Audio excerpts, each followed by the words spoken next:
Hola, muy buen día. Mi nombre es Ángel Durán Pérez, magistrado supernumerario del Tribunal Electoral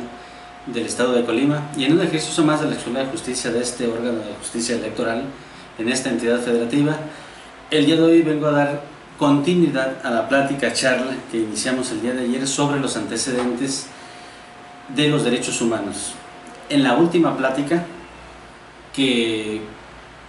abordamos un importante tema y que tiene que ver con los instrumentos más importantes que en derechos humanos existen. Solamente por recordar, quiero mencionar que la Declaración de 1948, que tiene que ver con la Declaración Universal de los Derechos del Hombre, contiene una gran cantidad de derechos fundamentales que hoy día son la base para la mayoría de las constituciones de todos los países del mundo. Es decir, en esta importante declaración vamos a encontrar los derechos fundamentales de la libertad, de la propiedad, de no poder ser privado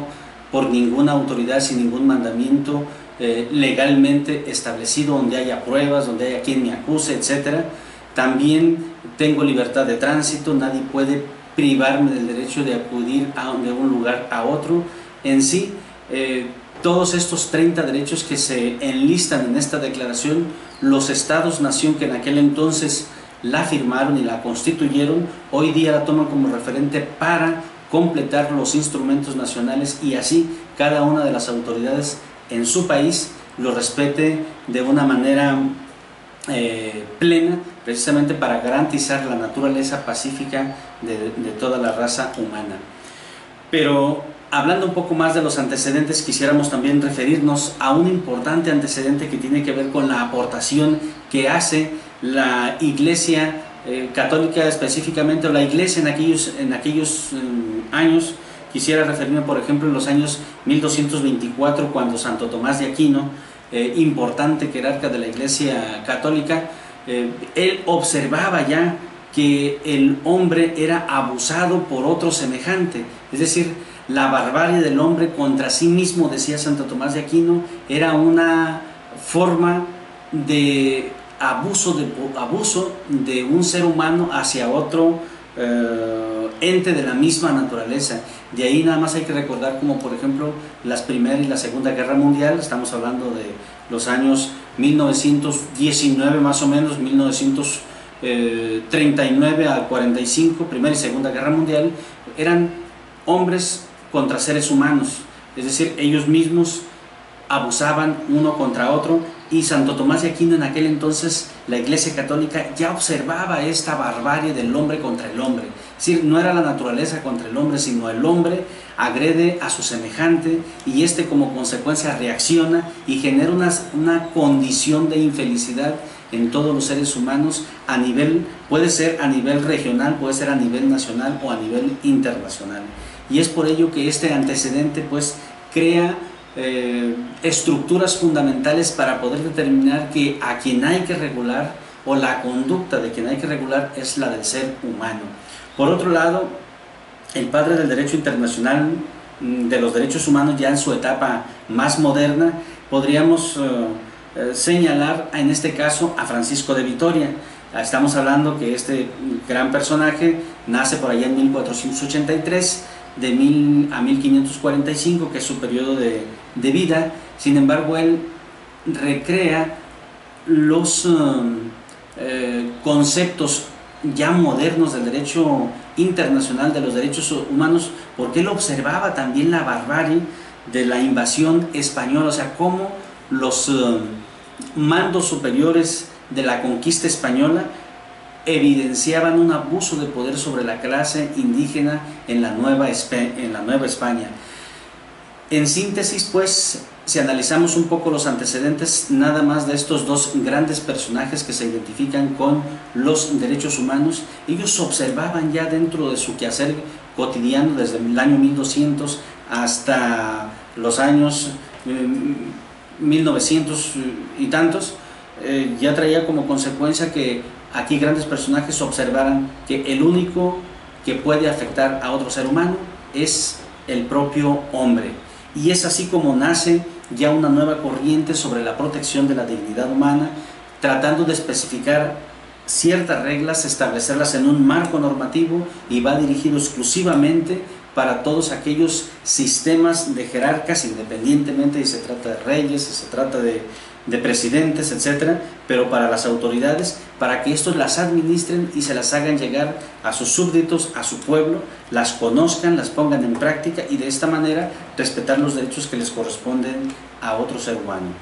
¿Cómo nacen los derechos humanos? Originalmente pertenecían solamente a grupos sociales. Había castas como por ejemplo los plebeyos, que todos aquellos grupos que pertenecían a determinada clase social eran respetados dependiendo del grupo al que pertenecían. En algunos casos eran de familias muy acomodadas, en algunos otros casos eran familias totalmente desprotegidas, los esclavos, los plebeyos, los nobles, que eran los más respetados. En realidad había una distinción social, pero en aquellos tiempos las reglas funcionaban de esa manera. Generalmente ahí imperaba la igualdad entre las personas que pertenecían al mismo grupo, pero cuando pertenecían a grupos desiguales o a grupos diferentes, las reglas eran totalmente desiguales. Generalmente predominaba pues la desigualdad. ¿Cuáles fueron las consecuencias por las que se empezaron a generar ciertas condiciones de cambio y se empezaron a reglamentar condiciones ya modernas sobre la protección de los derechos humanos y que se empezaran a establecer en ciertos sistemas normativos y que posteriormente pasó a los países para que esto lo reglamentaran de una manera mucho más adecuada y los empezaran a establecer en legislaciones, sobre todo para darles publicidad y que estos fueran difundidos hacia la sociedad, que la sociedad empezara a observar cuál era la forma pacífica en cómo iba a transitar su existencia y de esta manera comportarse a la altura y en las mismas condiciones que su propio sistema de gobierno les estaba aplicando. En términos generales, el abuso de poder generaba reacciones de un pueblo enardecido, de un pueblo que se sentía agobiado, todo lo que tenía que ver con indignación, con el destierro, con la marginación, generaba un gran conflicto social que posteriormente concluía en un estallido. Y este estallido generalmente reventaba los sistemas de gobierno que en aquel entonces existían, se generaban condiciones de apertura para que los reyes, los presidentes, los parlamentos, etcétera, voltearan a ver las necesidades de la sociedad y les concedían muchísimas canonjías a través de sistemas normativos, ya sea fueran leyes o el reconocimiento de algunos derechos que pedían sus súbditos, y de esta manera fueron generándose muchos derechos en favor de la sociedad. Pero insistiendo un poco en todo esto, en realidad quienes luchaban principalmente la clase oprimida, todos aquellos que se levantaban en armas, que se sentían agobiados, maltratados, eran los que luchaban contra el tirano, y de esta manera la consecuencia era que lo obligaban a que reconociera cada vez más derechos y derechos y derechos. Se fue sustituyendo entonces la venganza social privada por verdaderas conquistas normativas que finalmente desde la época, desde la primera, el instrumento más viejo que conocemos en derechos humanos, que ya lo vimos en la clase pasada, que era la Carta de 1215 de Juan Sin Tierra, hasta las últimas de 1948, la Declaración Universal de los Derechos del Hombre, fueron conquistando reglas muy básicas y que se han ido quedando en cada una de las constituciones de nuestro país hasta la actualidad, que ya ahorita podríamos decir que las reglas que rigen la vida de una sociedad nacional ya va mucho más allá, va hacia un alcance de carácter internacional. Ahora todas estas reglas de carácter internacional que se han trabajado desde cientos de años están fugiendo en la gran mayoría de los países unidos. Me refiero a Naciones Unidas, y eso me parece que es sumamente importante. Por eso podríamos decir que ante el nacimiento de los nuevos derechos fundamentales y que ya están reglamentados en la gran mayoría de las constituciones del mundo, que por otro lado estas constituciones tienen su normativa secundaria y que ya de cierta manera todas las autoridades de cada país están cumpliendo de manera a lo mejor un poco desigual, pero sí de manera decidida para alcanzar el máximo provecho en el respeto de los derechos que se encuentran en instrumentos internacionales. Han surgido diferentes organismos nacionales e internacionales en la defensa, protección y garantía plena de esos derechos humanos que se han reglamentado a nivel internacional. Insisto, Naciones Unidas ha sido ampliamente fortalecida desde 1948 y hoy día podríamos decir que es el organismo internacional que dirige la paz del mundo. Por supuesto que esto nos conviene a todos, pero a las instituciones como los gobiernos de cada país deben estarse alimentando de los valores y principios que ésta profesa, porque de cierta manera conserva la gran cantidad de valores y principios que se exigen para que la convivencia pacífica en el mundo sea más o menos igualitaria. Aquí podríamos también preguntarnos, bueno, ¿y quién defiende los derechos humanos? Decíamos que hay diferentes organismos a nivel nacional e internacional. Uno de ellos, nada más por señalárselos, Amnistía Internacional, que es un organismo con presencia prácticamente en todo el globo terráqueo. Está también Jóvenes por los Derechos Humanos, está también la Corte Penal Internacional, está también la Comisión Interamericana de Derechos Humanos, tribunales y organismos de jurisdicción internacional, una gran cantidad de asociaciones civiles internacionales que están al alba, nada más en cuanto tengan conocimiento de alguna violación grave sobre derechos humanos, participan inmediatamente, y lo que tratan de evitar ellos es que primeramente se suspenda y después que no se vuelvan a repetir en este sentido. Entonces hay muchos organismos nacionales e internacionales que fijan su postura para que se haga respetar los derechos humanos a nivel internacional. Pero ¿cómo se hacen eficaces estos derechos fundamentales? Primeramente hay que generar una cultura del respeto a la dignidad humana. Todos los seres humanos, por el hecho de serlo, ya lo habíamos comentado en un principio, tienen la libertad y el derecho de gozar de cualquier derecho fundamental que se encuentra en los tratados internacionales o en los documentos más importantes de su país, como por ejemplo las constituciones, y que aquellos países que tienen un sistema federal también las que se contienen en las constituciones de cada estado de la república. Sin embargo, los derechos humanos también tienen enemigos. ¿Qué dificultades se siguen, qué limitantes se tienen hoy día para seguir conquistando el verdadero sentido del respeto a la dignidad humana? Podríamos decir que a pesar de los esfuerzos nacionales e internacionales en la protección de la dignidad humana y de que todas las sociedades debemos de vivir en paz, se siguen violentando los derechos humanos. En cualquier parte del mundo, todos los días escuchamos que a determinada sociedad la extinguieron o mataron a un grupo de personas. Los países que entran en guerra agarran en medio a la sociedad civil. La autoridad de determinado país arremetió contra cierta comunidad. El periódico del norte da información que policías o militares dispararon en contra de ciudadanos indefensos, confundidos por delincuencia organizada, etc. A pesar de los esfuerzos que se hacen a nivel nacional e internacional, los derechos humanos se siguen violentando en México y en cualquier parte del mundo. Y esto, por supuesto, que es una dificultad muy importante. También hay alguna dificultad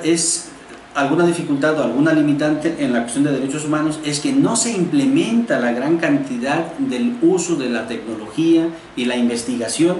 para prevenir, sobre todo, la violación a los derechos fundamentales. Uno de los enemigos principales de que no se consolide o de que no se garantice de manera plena los derechos humanos también es la falta de valores y principios, es decir, ante la pérdida de ellos, generalmente lo que se ocasiona es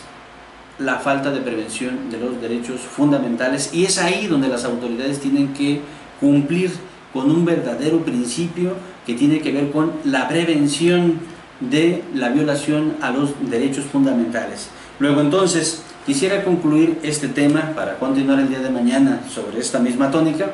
¿Cuáles son las obligaciones que tenemos o qué obligaciones tenemos como seres humanos, simples ciudadanos, respecto a los derechos humanos? Primero podríamos decir que tenemos la obligación de conocerlos. Hay que saber dónde están los derechos fundamentales, dónde se encuentran, en qué instrumentos, en qué constitución, qué derechos fundamentales deben estar en nuestra Constitución Nacional, cuáles deben estar en las constituciones estatales, qué otros derechos fundamentales se encuentran en tratados internacionales, a cuáles hay que conocer cómo se aplican a nivel internacional, cuáles son los precedentes, de qué manera han avanzado. Pero por otro lado, también estamos obligados a defenderlos. Hay que aplicarlos cuando nos toca, hay que difundirlos, pero sobre todo bajo el principio de sinergia institucional. Este principio es fundamental porque el principio de sinergia obliga a todos los seres humanos y a las instituciones públicas, o por supuesto al órgano de poder, a trabajar en conjunto, en sinergia, a unirse para conseguir un solo resultado. ¿Cuál es este resultado? El cuidado, la garantía y la protección de la dignidad humana. Para eso se crearon los derechos humanos, para eso surgieron los mecanismos de defensa y por supuesto que el poder público está obligado a garantizar de manera plena los derechos humanos bajo estas características de las que hoy estamos hablando. Insisto, dentro de los antecedentes de los que acabamos de hablar sobre los derechos humanos, vamos a encontrar importantes personajes que empiezan a señalar desde los años 1200 cómo observan ellos la barbarie del hombre contra el hombre, y esto obliga a generar condiciones de reglas específicas. Nace el derecho positivo, nacen las leyes, posteriormente el mismo poder abusa de la aplicación de la ley, se crean condiciones catastróficas como la Primera y Segunda Guerra Mundial, en donde los jerarcas, por ejemplo los nazis, ya utilizaban la ley para violentar derechos fundamentales, y es ahí donde surge el nuevo constitucionalismo moderno, y ahí se empiezan a sentar las bases con Francisco de Vitoria sobre el derecho internacional de los derechos humanos, al que se le considera como el padre de los mismos, y las reglas específicas de un nuevo sistema de derecho ya mucho más pulido, mucho más importante, y nace así el derecho constitucional. Las constituciones contemplan los derechos fundamentales más importantes y la obligación por parte de los estados a garantizarlos por conducto de sus leyes secundarias. Todas sus autoridades estamos obligados a hacerlo, y de esta manera es cuando surgen también diversas organizaciones civiles nacionales e internacionales para su defensa. Todo ello en una sola vertiente. Debemos de trabajar en sinergia para conseguir un resultado que es la dignidad humana. Muchas gracias.